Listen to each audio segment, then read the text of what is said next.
Hello dear students, today in this video I have brought a wonderful poem, Childhood, for the students of class 11th. And this beautiful poem is written by Marcus Nathan. So first of all, I would like to tell you why this poem is wonderful, why I am saying so. Because this poem deals with a universal experience. जैसे हम सब लोग होते हैं, हम सब लोग कभी ना कभी ज़िंदगी में कहीं ना कहीं किसी पड़ाव पे ज़रूर सोचते हैं कि हमारा बचपन कहाँ गया। हर कोई ऐसा कोई व्यक्ति नहीं है जो कभी ये ना सोचता हो कि उसका बचपन कितना अच्छा था, और ऐसा कोई व्यक्ति नहीं जो लौट के अपने बचपन में ना जाना चाहे। इसीलिए मैंने कहा कि ये जो पोएम है ये बहुत वंडरफुल है, ये बहुत ब्यूटीफुल है, क्योंकि आज हम इस पोएम में पढ़ेंगे चाइल्डहुड के बारे में, बचपन के बारे में। इस पोएम में जो हमारे पोएट है मार्कस नेटन, वो बहुत ज़्यादा सोच रहे हैं, बहुत ज़्यादा विचार कर रहे हैं कि मेरा बचपन कहाँ चला गया, कब उससे उसका बचपन छिन चुका है, वो कौन सा दिन था जिस दिन उनका बचपन समाप्त हुआ और वो एडल्ट लाइफ में एंटर किया उन्होंने, या वो टीनेजर की लाइफ में उन्होंने एंटर किया। तो वो अपने आप काफ़ी सारे थिंकिंग कर रहे हैं, काफ़ी सारा गहन विचार कर रहे हैं कि कहाँ चला गया मेरा बचपन। अलग अलग इंसिडेंट्स वो सोच रहे हैं कि क्या उस दिन तो बचपन नहीं समाप्त हो गया जिस दिन मेरे साथ ऐसा हुआ। इसीलिए पोएम खास है क्योंकि हम हर कोई अपने बचपन से जुड़ा होता है, हर कोई सोचता है कि काश उसका बचपन वापस आ जाए। तो यही हम पढ़ेंगे इस पोएम में डिटेल में स्टूडेंट्स।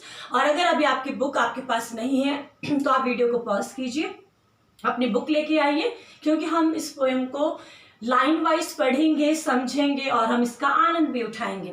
तो स्टूडेंट्स, मैं आपको एक की सेंटेंस देती हूँ। इस पोएम को और इसके पॉइंट को लर्न करने के लिए आप एक की सेंटेंस लर्न कीजिए।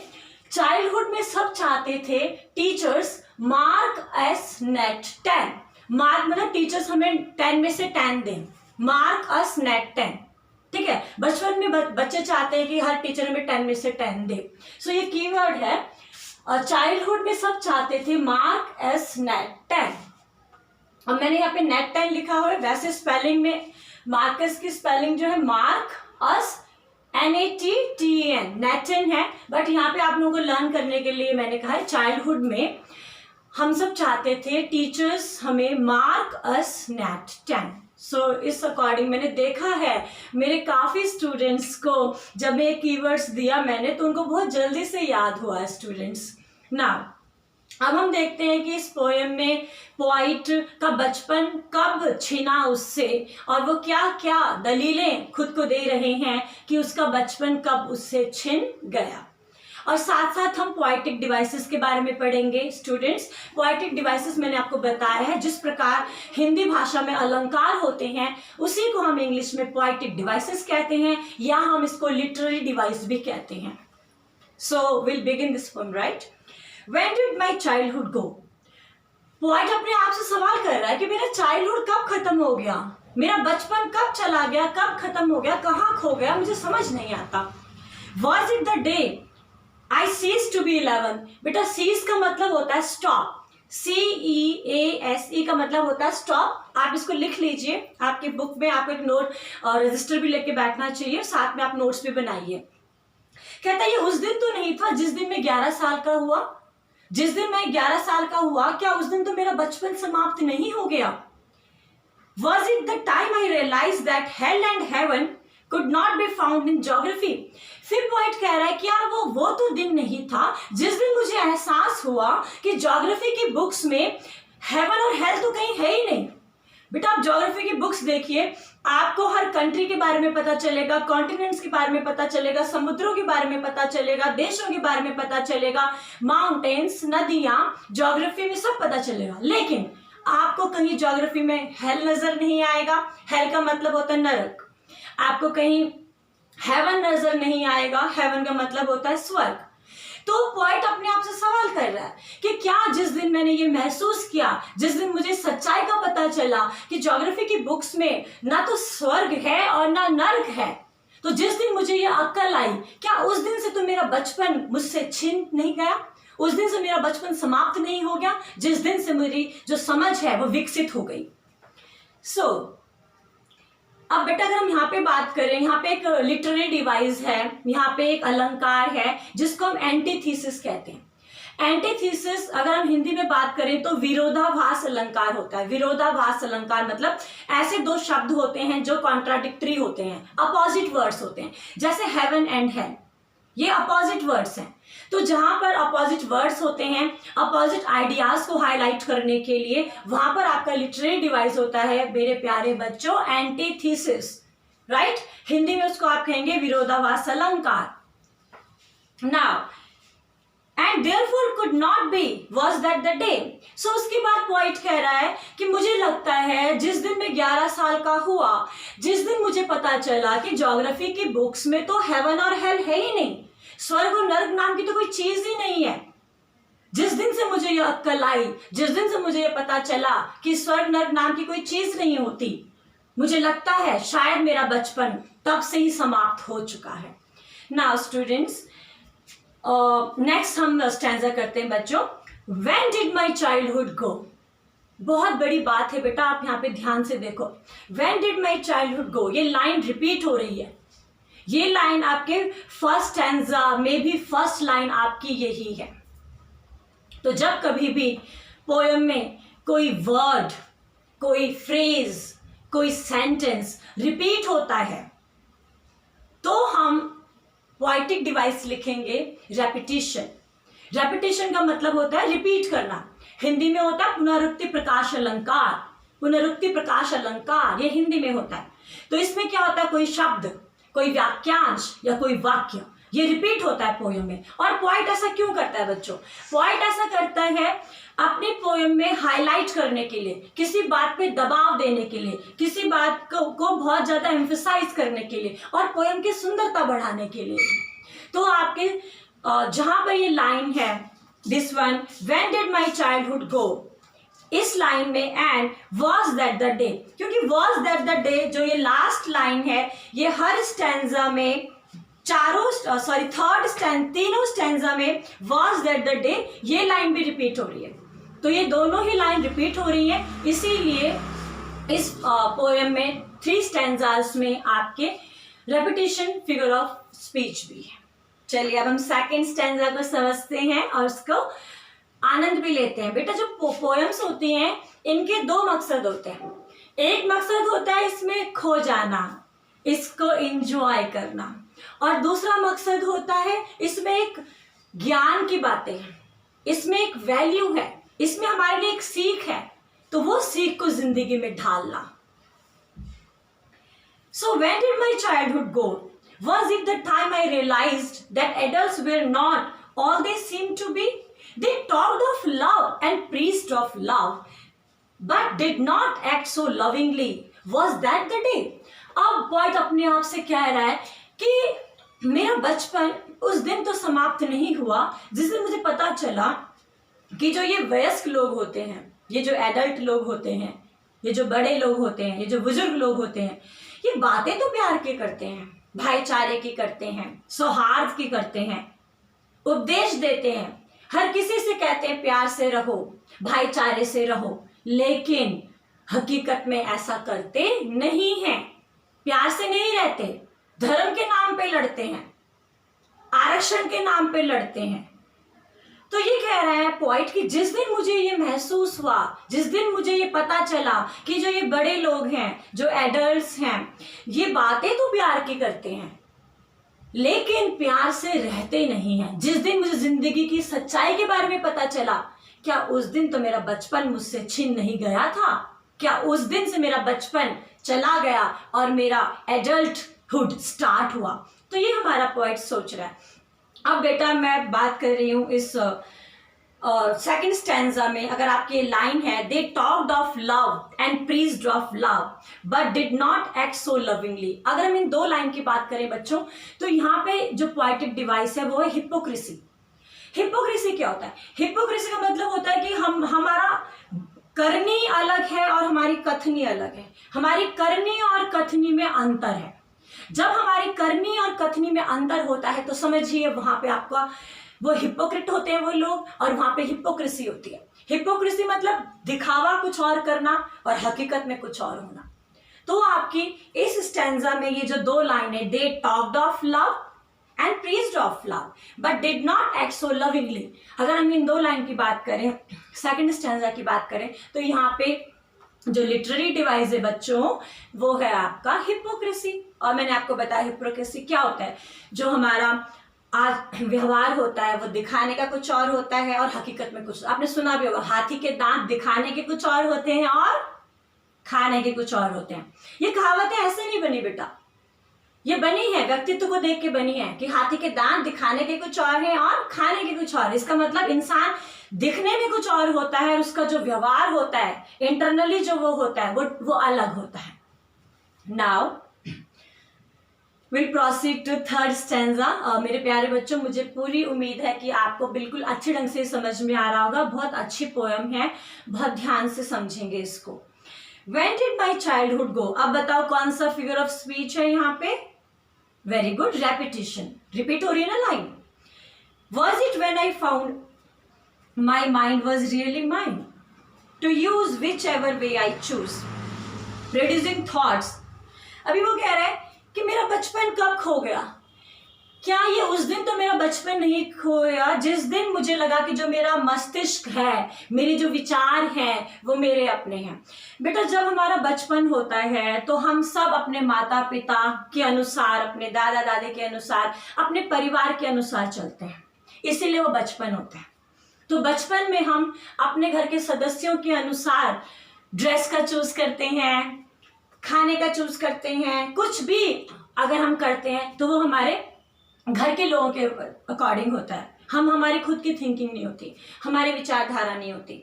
लेकिन पोइट कह रहा है कि जिस दिन मुझे पता चला कि मेरा मस्तिष्क अलग है, मेरे विचार अलग हैं, मेरी थिंकिंग अलग है, मेरा ओपिनियन अलग है, मेरा एम अलग है, तो क्या उस दिन तो मेरा बचपन समाप्त नहीं हो गया? जिस दिन से मैंने अपने विचारों के अनुसार कार्य करना शुरू किया, जिस दिन मैंने अपने मस्तिष्क के हिसाब से अपनी जिंदगी शुरू की, जिस दिन मैंने अपनी जिंदगी में अपने निर्णय खुद लेने शुरू किए, तो क्या उस दिन तो मेरा बचपन समाप्त नहीं हो गया था? तो इस प्रकार जो पोइट है मार्कस नेटन जो है वो कह रहे हैं, now producing thoughts that were not those of other people but my own and my alone, was that the day? तो पॉइंट कह रहा है कि जिस दिन मुझे पता चला कि जो मेरा मस्तिष्क है, इस मेरे मस्तिष्क में मेरे खुद के विचार हैं, मैं खुद के विचार क्रिएट कर सकता हूँ, मैं खुद अपनी जिंदगी को जी सकता हूँ, मैं अपने निर्णय ले सकता हूँ, मैं अपनी इच्छा से अपनी जिंदगी को ढाल सकता हूँ, अपनी मंजिल को चुन सकता हूँ, अपने रास्तों को चुन सकता हूँ, जिंदगी में जो कदम उठाना मैं चाहूँ उठा सकता हूँ। तो क्या उस दिन तो मेरा बचपन समाप्त नहीं हो गया? क्या उस दिन तो मेरा बचपन नहीं खो गया था?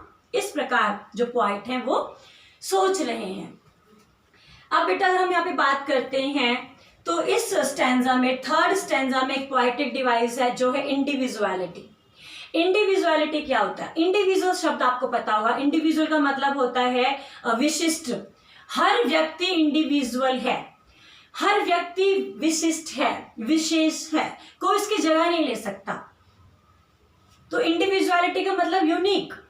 इस स्टैंजा में हमें इंडिविजुअलिटी फिगर ऑफ स्पीच का पता चल रहा है, क्योंकि जो पोएट है वो कह रहा है कि मेरे अपने विचार हैं, मेरा अपना माइंड है, मेरे अपने डिसीजंस हैं, मेरे अपने लाइफ है, मैं अपनी जिंदगी में खुद निर्णय लेता हूँ। वो इंडिविजुअल हो गया।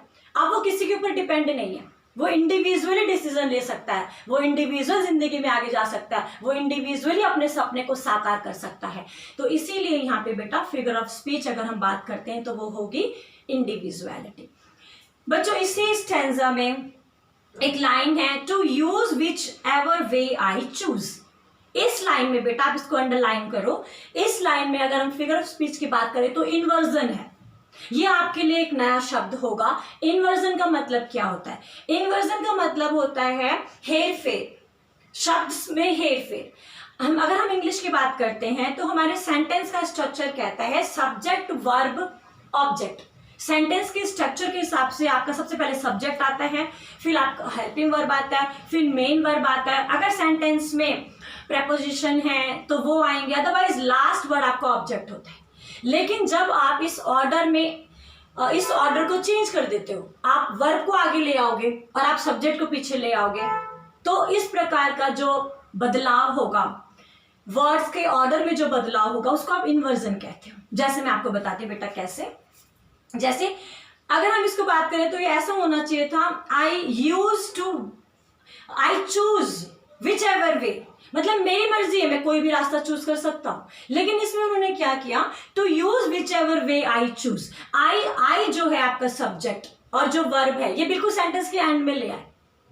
अदरवाइज सब्जेक्ट के हिसाब से, सेंटेंस के हिसाब से क्या होना चाहिए था, सबसे पहले आई आना चाहिए था सब्जेक्ट, फिर चूज आना चाहिए था वर्ब, और फिर आपका सेंटेंस क्रिएट होना चाहिए था। लेकिन इन्होंने वर्ड्स का ऑर्डर चेंज कर दिया। सेंटेंस के एंड में सेकंड लास्ट वर्ड इन्होंने सब्जेक्ट रखा और लास्ट वर्ड वर्ब रखा।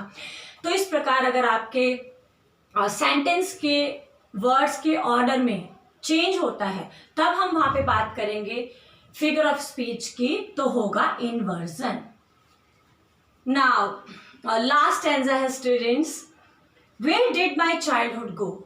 अब बताइए आप लोग क्या फिगर ऑफ स्पीच है। अगर आप मुझे बता पा रहे हैं, इसका मतलब आप बहुत ध्यान से सुन रहे हैं, and you deserve my applause, you deserve my praise, right, very good. यहाँ पे हमारा फिगर ऑफ स्पीच है रेपिटेशन, ओके, क्योंकि रिपीट लाइन हो रही है, ये लाइन रिपीट हो रही है। So it went to some forgotten place that's hidden in an infant's face, that's all I know. Last stanza में आप पोइट गैस नहीं कर रहा है, गैस करना तो अंदाजा लगाना। लास्ट स्टैंजा में पोइट अंदाजा नहीं लगा रहा कि मेरा बचपन कहाँ खो गया, बचपन कहाँ खो गया। लास्ट पॉइंट में, लास्ट स्टैंजा में पोइट हमें बता रहा है कि मुझे पता है बचपन कहाँ खो गया, बचपन कहाँ है। पोइट हमें कह रहा है मुझे तो बस इतना पता है कि बचपन छोटे छोटे बच्चों के फेस में है, छोटे छोटे बच्चों के अंदर जो है वो बचपन है। 1 साल के बच्चे, 2 साल के बच्चे, 3 साल के बच्चे, ये जो छोटे छोटे बच्चे होते हैं, इनके अंदर बचपन है, इन बच्चों के फेस में बचपन है, इनकी मासूमियत में बचपन है, इनके व्यवहार में बचपन है। कहता है इतना मुझे पता है। ये किसी ऐसी जगह में जा चुका है, और वो जगह कौन सी है, वो जगह है छोटे बच्चे का शरीर, छोटे बच्चे का फेस, छोटे बच्चे का मासूमपन, छोटे बच्चे की मासूमियत। छोटे बच्चे की जो मासूमियत होती है, इन छोटे छोटे बच्चों के अंदर बचपन है। जो ये बचपन है, ये यहाँ जा चुका है। बेटा आपने देखा भी होगा, जो छोटा बच्चा होता है, 1 साल का बच्चा, 2 साल का, 3, ये बहुत इनोसेंट होता है। इनोसेंट बचपन क्या है, बचपन इनोसेंस है। जब आपको चालाकी करने आ जाए, जब आपको धोखा देना आ जाए, जब आपको झूठ बोलना आ जाए, जब आपको बेवकूफ बनाना आ जाए, तो आपका बचपन नहीं रहा, तो आपका बचपन छिन चुका है। आप धोखाधड़ी सीख चुके हैं, आप गलत काम करना सीख चुके हैं, आप बेवकूफ़ी करना सीख चुके हैं, आप चीटिंग करना सीख चुके हैं। और अगर आपके अंदर ये सब कुछ आ गया बेटा, तो बचपन खत्म हो गया। जिस दिन से ये सब बातें आ गई, उस दिन से बचपन खत्म हो गया। छोटे बच्चों के अंदर चालाकी नहीं है, 1 साल, 2 साल, 3 साल के बच्चों के अंदर चालाकी नहीं है, वो मासूम है। तो इन बच्चों के अंदर बचपन है, और जैसे जैसे हम बड़े होते हैं, वैसे वैसे हमारा बचपन समाप्त हो जाता है। हम जिंदगी की उस अवस्था में कदम रखते हैं जहाँ झूठ होता है, जहाँ फरेब होता है, जहाँ धोखा होता है, जहाँ लालच होता है, और जहाँ ये होता है वहाँ बचपन नहीं होता। So that's all. So last में पॉइंट कह रहा है, मुझे लगता है कि जो ये बचपन है, ये छोटे बच्चों की मासूमियत में है। बस मैं तो इतना ही जानता हूँ। तो ये बहुत अच्छी पोएम थी स्टूडेंट्स। जैसे मैं आपको बताऊं, कुछ लिटरेरी डिवाइस है यहाँ पे, जैसे की सेंटेंस मैंने आप लोगों को बताया कि किस प्रकार होगा। नेक्स्ट आपका इस पोएम का मैसेज क्या है। देखो बेटा, इतना अच्छा मैसेज है।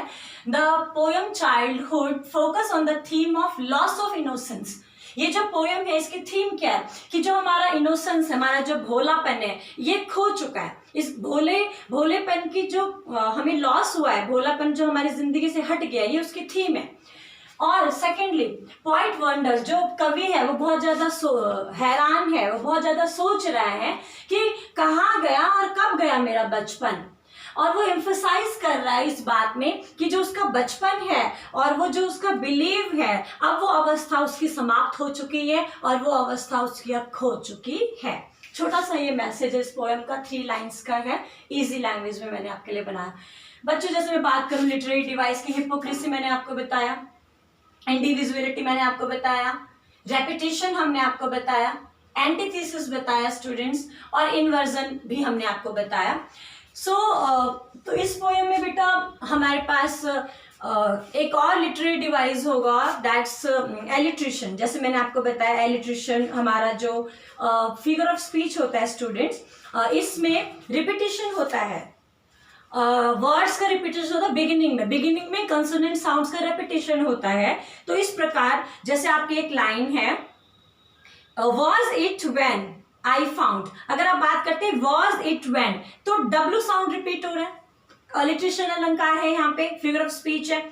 आप बात करते हैं my mind was really mine, sound of M is repeated, M repeat हो रहा है ना, my mind was really mine, ये भी यहाँ पे अलंकार है। जब हम फिगर ऑफ स्पीच है, जब हमारा कंसोनेंट साउंड जो कि बिगिनिंग ऑफ किसी वर्ड में होता है वो रिपीट होता है, तो तब हमारा अलिट्रेशन फिगर ऑफ स्पीच होता है। इन्वर्जन मैंने आपको बताया जब हमारे सेंटेंस के ऑर्डर, जो वर्ड्स है उनका ऑर्डर डिसऑर्डर हो जाता है, उनके ऑर्डर्स में बदलाव होता है। तो मैं बात करती हूँ राइम स्कीम की। तो बेटा इस पोएम में कोई राइम स्कीम नहीं है जो हर स्टैंजा में फॉलो हो रही है, ठीक है। इस पोएम में कोई राइम स्कीम पोइट ने फॉलो नहीं की है। तो अगर ऐसी कोई पोएम होती तो मैंने आपको कहा आप ब्लैंक वर्स लिखिए, this poem has no rhyme scheme hence it is a blank verse, या इट इज फ्री वर्स। जिस पोएम में राइम स्कीम नहीं होती आप उसको ब्लैंक वर्स कहो या फ्री वर्स कहो। और मैंने आपको बताया वर्स का मतलब होता है पोएम, VERSE, वर्स का मतलब होता है पोएम। लेकिन अगर बात करते हैं फर्स्ट स्टैंजा की, जस्ट फर्स्ट स्टैंजा में थोड़ी राइम स्कीम है, ABBCCD, और लास्ट स्टैंजा में थोड़ी सी राइम है ABBA। इस पोएम में कोई डिफिकल्ट वर्ड्स नहीं थे स्टूडेंट्स, मुझे लगता है बस आप लोगों के लिए एक वर्ड सीज था जो मैंने आपको बताया, CEASE, सीज का मतलब स्टॉप होता है। एक वर्ड है आपके लिए प्रीच, जो मैंने बताया उपदेश देना, एंड इन्फेंट बेबी। सो बेटा आप अपनी बुक ओपन कीजिए और देन आप इस वीडियो को सुनो लाइन बाय लाइन, पॉज करके बैक जाके फिर सुनिए। बहुत अच्छी पोएम है ये, एंड मुझे उम्मीद है कि आप लोगों को ये पोएम समझ आई होगी। Thank you students.